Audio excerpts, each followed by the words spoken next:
Hey guys, I am actually on my way to the library because I just finished the book that I was currently reading. So I was reading Rose from the Dead by Kate Collins, and this is actually a mystery series I've been reading.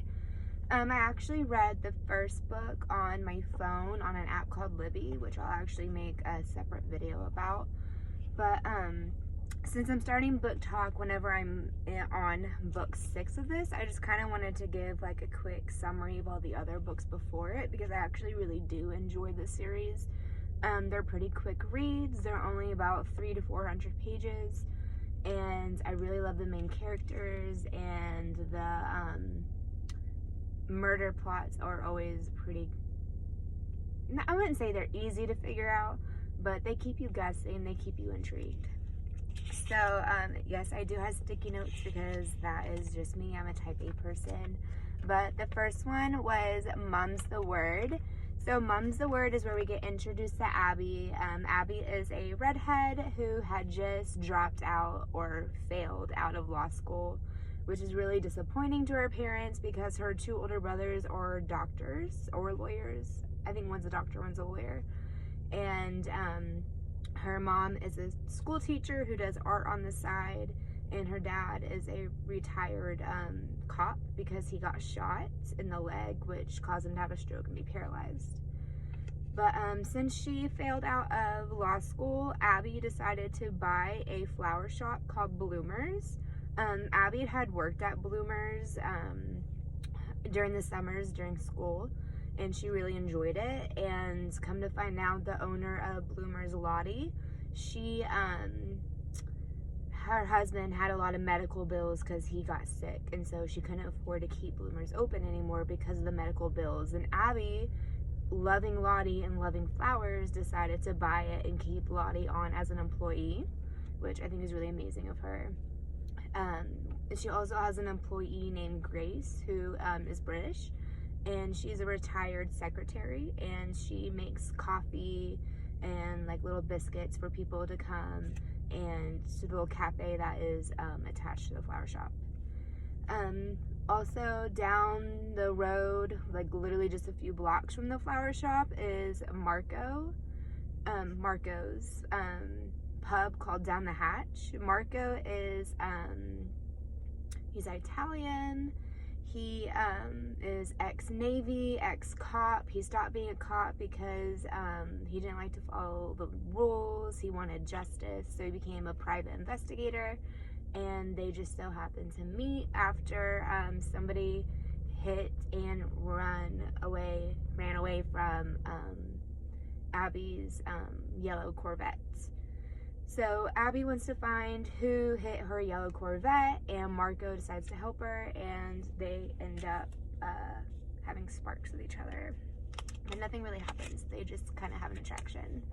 So the second one is Slay It with Flowers. So Slay It with Flowers is when her cousin Jillian, who's very dramatic, very spoiled, very annoying, she's getting married. She wants Abby to not only be a bridesmaid, but to also do the flowers, which is really good for Abby because she's, again, struggling. She just started a new business, and a wedding will give her a lot of money. But one of the groomsmen ends up disappearing. And Jillian, knowing that her cousin Abby went to law school and that she is kind of a snoop, asked Abby to figure out who killed the groomsmen, or the wedding would not go on and Jillian would be devastated.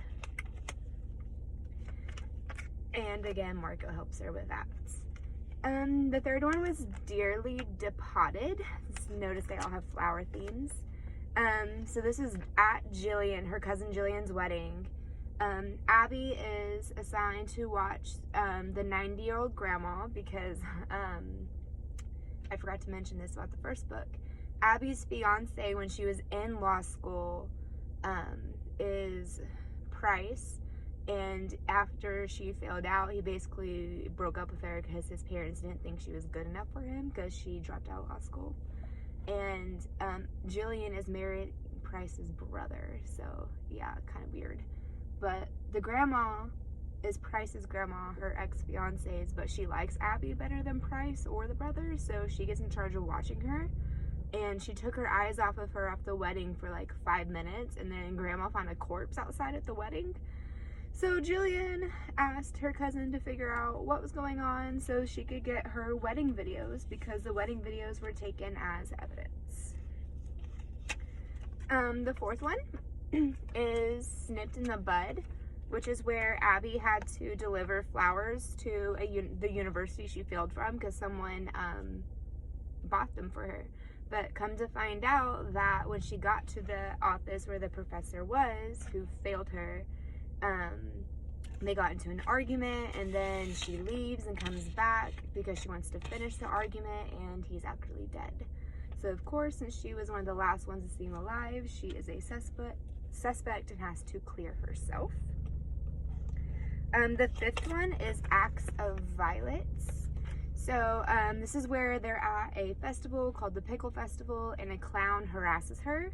We'll come to find out that the clown is next door neighbors to Marco's sister's best friend's house, and Marco confronts him, and come to find out the next day the clown is dead, and of course Marco, being one of the only ones last to see him alive, Marco is the prime suspect and cannot investigate in a murder that he's involved with, so Abby has to do it on her own, which is really scary to her. And then lastly, A Rose from the Dead.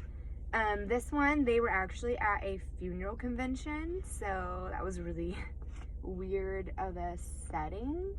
It kind of threw me off of it, especially me having anxiety. Sometimes thinking about dying causes me to have panic attacks, which I know is not normal. I'm working on that.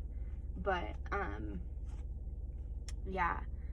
So, come to find out that the person that runs it comes up dead, and Abby's friend was the last one to see her alive, and her friend's being questioned. Of course, she doesn't want her friend to go to jail, so she investigates and finds out who it is. Like I said, I really do enjoy this series, and you will be seeing me post the next one, so I hope that you enjoyed this summary video of the first 6 books of A Flower Shop Mystery by Kate Collins.